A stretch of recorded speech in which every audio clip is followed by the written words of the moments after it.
Hey guys, back with me again in this channel. On today's video, I'm gonna show you how to add a window light effect to your photos in Epik Photo Editor.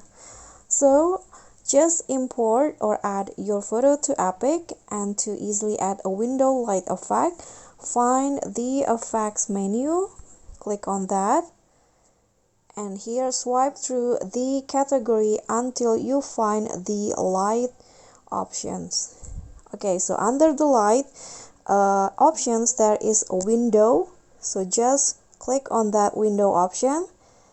Just wait until it's applied to your photo, and you can see this is the before and here is the after with the window light. But you can always adjust it if you're not satisfied with the result. You can adjust the filter and also adjust the windows light. Okay, I'm going to go with 79, and that's it.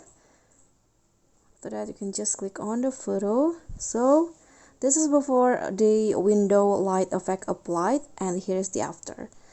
Okay, so that's all from me. Thank you so much for watching. Please don't forget to subscribe, click on like. Thanks, and also leave a comment if you have any questions. I'll see you all on the next tutorials. Bye.